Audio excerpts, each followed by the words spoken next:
a long visitor list set to hit campus this weekend for the Ohio State game. If you haven't checked it out, it's on the Lions Den forum on pennstate.rivals.com. So, guys, I want to go one by one, kind of asking you guys who kind of stands out among this visitor list. So, I guess, Dylan, I'll just kick it over to you real quick. Yeah, I mean, 100. It's gonna be probably close to, if not over 100 visitors by the time kickoff rolls around Saturday. One of the biggest visitors lists we've ever covered here at Penn State, or Happy Valley Insider, pennstate.rivals.com. But I mean, if we're gonna start this list off, we better start it off with the big name on campus this weekend in the 2025 recruiting class. That being Southern Lehigh tight end Andrew Oish, the Michigan commit was a top tight end target for Penn State earlier this year before coming to Michigan. Penn State obviously did take Matt Henderson in, I believe it was early May, but they've continued to chip away at Oish. They get him on campus this weekend, and we'll see where this one goes. He's, obviously looking around. I think he was out at Oregon recently, has a couple other visits coming up, but I think Penn State's in a good spot here with Oish going forward to potentially flip him from the Wolverines and keep him at home in the state. I think the development of Tyler Warren sticks out there for Oish especially.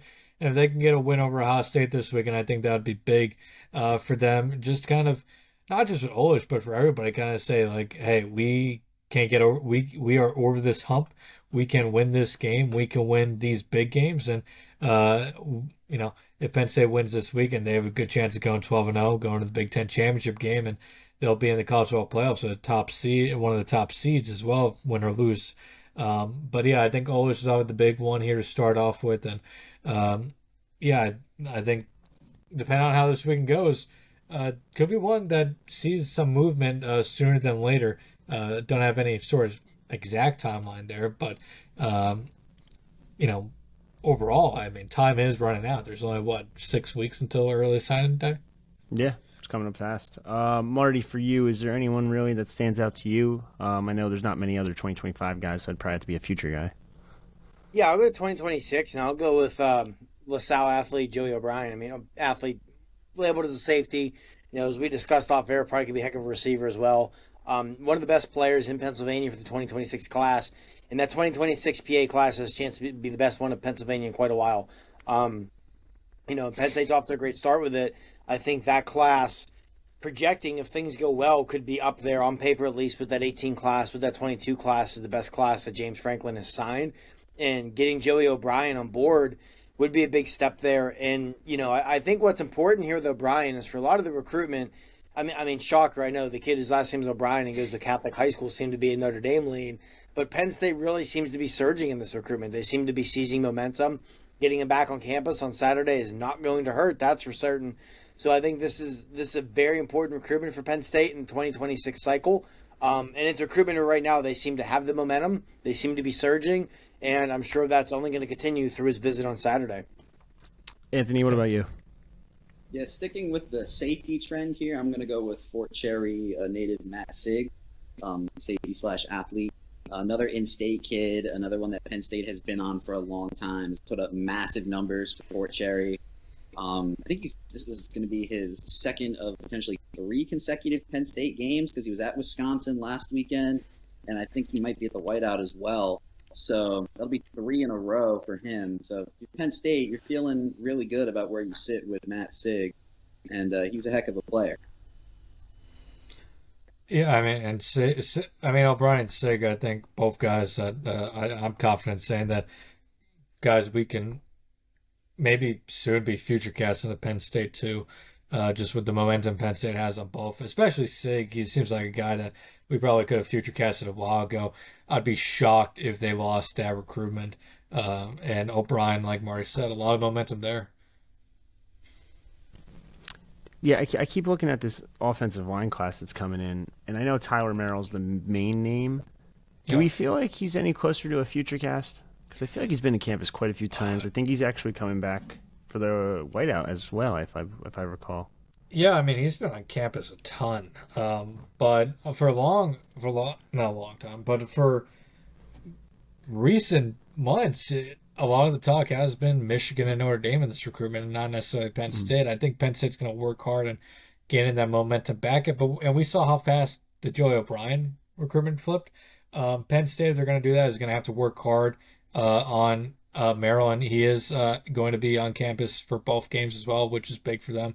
That's one where I think, could make big strides these next 2 weeks. So I wouldn't say close to a future cast just yet because they do have ground to make up, but definitely one where Penn State could better position themselves here over the course of the next 2 weeks. This is kind of a question for either you, Marty, or Anthony. Penn State already has a couple receivers on board. I know we've talked about it off the pod with Elias Koch probably being a wide receiver at the next level. Ben Whitver's coming up. Connor Salmon's coming up. Where do we kind of see this wide receiver class going? Are they going to try to stick with more local guys? Is it going to be like a 5-6 person class even? Or is that like kind of borderline insane, I feel like? I think 5 is very realistic for this class. Depending on how things shake out, there's still a lot of time. Connor Salmon's being highly recruited. Travis Johnson, a guy that I don't think he's coming up this weekend, but another name thereafter, he's being highly recruited. So, Davion Brown's a guy they're still in on. So, there's plenty of time here, and there's plenty of names still on the board. But, if things shake out the way Penn State could want them to, yeah, this class could easily get to 5. 6 might be a bit of a stretch, but I think 5 is very realistic. Yeah, I was thinking the same thing. I mean, you already have LeVar Keys and Jasir Rogers on board. You have Elias Koch, who I think we all agree, anytime he's on campus, he's going to be on commit watch. Yeah. And I have a hard time, even if they get another receiver or two before Koch commits, I have a very hard time seeing them turn away a kid from Harrisburg who they like. So I'm with Anthony. I think 5 receivers is very possible in this class. And again, just look at the start they're off to. You've already got 2 receivers on board. Koch could join that sooner rather than later, and then you still have 3-4 names you mentioned that they're going to continue to pursue hard. Yeah, I wouldn't be surprised at all to see this be a 5 wide receiver class. I think worth mentioning with Koch too, there's some positional versatility there. I think as we talked about before going live, he's a guy who can be a wide receiver at the next level, but I think a lot of us like him as a safety as well, so he could play either of those positions at the collegiate level. But I mean, I think Richie may have mentioned it, but I mean, Connor Salmon is also on campus this weekend. Nothing, that we're expecting there in terms of, commitment watches or anything. Still a long ways to go in that recruitment. But that's another, wide receiver that Penn State has put themselves in a decent spot for early in this cycle. But I feel like there's probably, 5, 6, 7 guys out there that you can say Penn State has a realistic chance of landing here in the cycle going forward. So it'll be interesting to see how Marcus Higgins and Penn State manage that wide receiver board going forward, because that is a position group that spots could become limited very fast. The interesting position group that I wanted to mention with you guys, running backs. So now we haven't gotten an answer back from Messiah Mickens. For those that don't know, Messiah Mickens tweeted out he was going to Penn State earlier today, yesterday, or whatever day this is. He tweeted out on Tuesday. Then on Wednesday he tweeted out, or I'm sorry, like Cyrus tweeted, I'm bringing this guy with me to South Carolina. Yeah. Now, two-parter, I guess. Number one, should be Penn State fans be worried about Messiah Mickens potentially leaving? And number two, like Cyrus going back to South Carolina. Not a good look. I wouldn't worry about Messiah Mickens going back to Messiah Mickens decommitted from Penn State. He's pretty, I think, locked in with the Nittany Lions. He has, a teammate in Kevin Brown already committed to Penn State as well. Mm-hmm. And Elias Koch, another teammate who could be committed at any point. I see no avenue for Mickens to go to South Carolina. Cyrus going to South Carolina, I'm sure if you're Penn State, a guy you're trying to flip, you'd love for him to show up on campus this weekend. Mm-hmm. I'm sure they'll try to get him on campus next weekend. I don't think it's necessarily a death sentence that he's not coming this weekend. But yeah, it gives South Carolina here a chance to, make a push to keep him around down there, or keep him committed down there in Columbia. So it'll be an interesting finish to that recruitment. But I think Penn State still has a really good chance of flipping Cyrus. But yeah, I think it could definitely be one that goes down to the wire. We'll see if he shows up next week. Sure. Do you guys have any thoughts on that one before I move on? Yeah, I do. Listen, I mean, Cyrus is one thing. Like, he's committed to South Carolina, and this is probably, for South Carolina, the biggest home game you have left on your schedule. So it makes sense. Where are they playing this weekend? Go. What'd you say? Where are they playing this weekend again? Texas A&M. Okay, yeah, that's pretty Top big. 10 team. So it makes sense why that would be a big draw for him to go to. And I guess, if you still wanted to go to a Penn State game, you got the whiteout next weekend. Although I don't know his football schedule, how that would include that. But either way, for Mickens, I don't get this one at all, if I'm being 100% honest, if he goes to South Carolina this weekend, because you have a free ticket to the Penn State-Ohio State game, the biggest game of the weekend, potentially the biggest game of the whole year. You get a free ticket and you're going to pass it up to go to that game? I don't get it, but, his life. I'll also say with Cyrus, I mean, him visiting for, like, this type of game, yeah, it would be cool, but he doesn't need to see Beaver Stadium for this game to, flip. He's been to Penn State enough. He knows what Penn State, brings from an atmosphere standpoint. He's a Pennsylvania kid. There's plenty of people in his corner that want him to go to Penn State. He everything he needs to know about Penn State, he already needs to know. At this point, it's just, can South Carolina convince him to stay committed to the Gamecocks long term, or I guess short term at this point? Looking at the rest of this list, I feel like every time we post this list, or anytime we do post a visitor list, everyone complains that there's not enough defensive tackles. I'm looking at this list. Technically, there's 2, but one of them is being recruited to Penn State as an offensive lineman. There's only 1 defensive tackle on this whole list. Does that kind of infuriate you guys like it does the fans? I mean, it's I wouldn't say infuriating, but I think if you're Penn State, it's frustrating that when you look at what you want in a defensive tackle that you expect to play at a high level in the Big Ten, first and foremost, there aren't a lot of human beings walking around on the planet that are built that way with that athleticism and whatnot. And secondly, it's been a trend in recent years, going back quite a ways now. There just aren't a lot of defensive tackles like that in the region. And I think that's a big factor for Penn State, because sure, there's defensive tackle recruits in the region they get on campus. Defensive tackle recruits in the region they could probably have in their class right now if they wanted to. But you're not going to take a kid if you don't think he can play at this level. And I think that's, in recent years, has been a big factor in the defensive tackle recruiting, under the credit of the staff. They've done a really good job with that room still. But yeah, I think that's probably as big of a factor here as anything. I'll also say they have had a tendency the last couple of years of also, recruiting some bigger defensive guys who may be more considered just general defensive lineman, or a defensive end, that can grow into a DT. They like the idea of having a guy in the middle there who can be explosive. Smaller guy, but Zane Durant, we see the explosiveness he has. You combine that explosiveness with maybe a defensive tackle who's 6'4", 6'5". You add some weight to him. There's some, potential there. We saw that, recently with them moving Joseph Mu. I'm gonna mispronounce it, but Mupai. But we saw him move from defensive end to defensive tackle recently. So I mean, that's an example of that. So yeah, I mean, I understand the frustrations for Penn State fans, but Marty made a great point about the in-region talent at the position, and then you add, of course, there is truly not many great defensive tackles out there, period, anymore, it feels.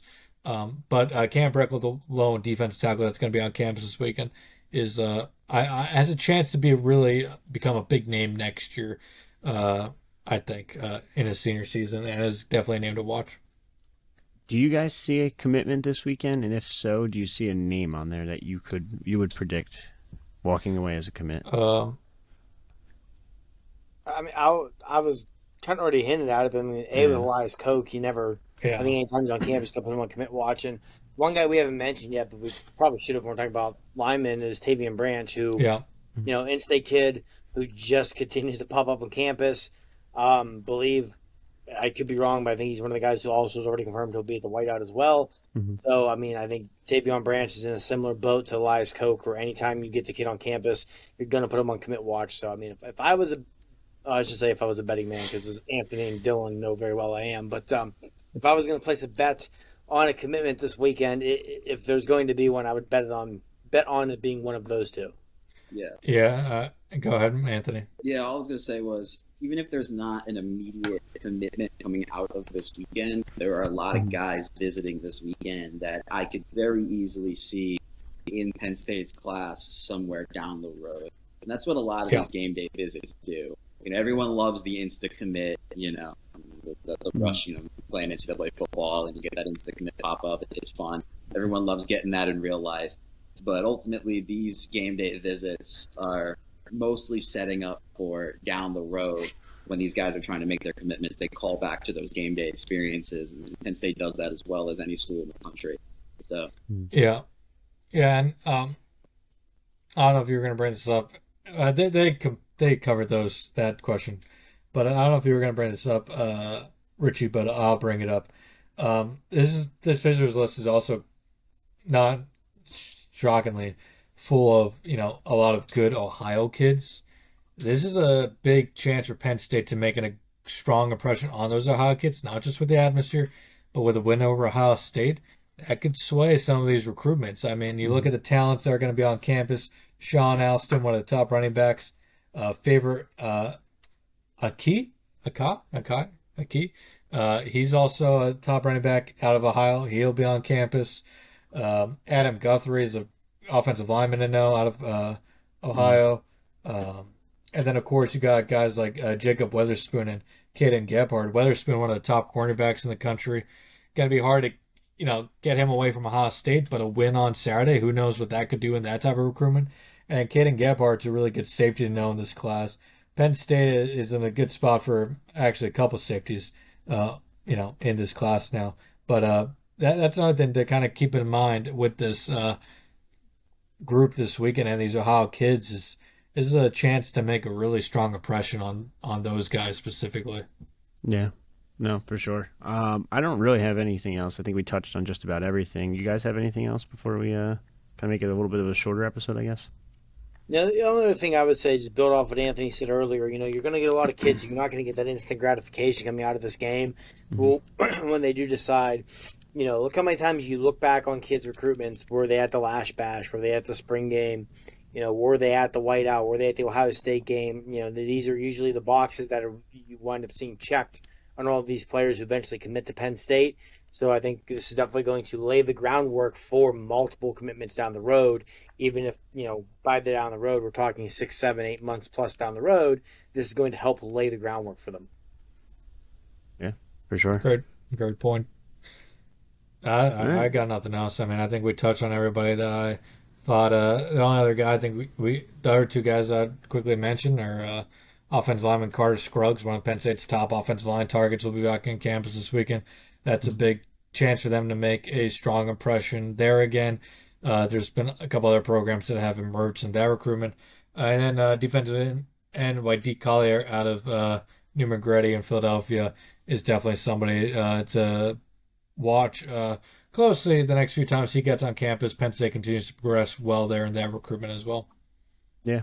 Anthony, I would ask you your thoughts, but I can already understand what you're thinking right now because I see it in the background. Not a good Yankee game right now, but listen, all I'll say is if they win, it'll all be forgiven. But if they lose this game, they only did it to themselves. We're watching in the top of the 8th right now, bases loaded, so we don't know what's going to happen. By the time this comes out, it'll already be over. But if they lose, they only have themselves to blame because they would have checked it. But if they win, we should probably end it. We could end it here, and perhaps as Gavin Lux ends the Yankee season, we'll see. But all right, relax, it's Philly a tie fan. game right now. They just sacked live, so. Let's go Bucks. That's all I gotta say. Oh, here we go. All right, For me, Dylan, I'll give it to you for a bucket of baseballs. For me, Dylan, Anthony, Marty, that's another edition of the Penn State 365 podcast. Signing off.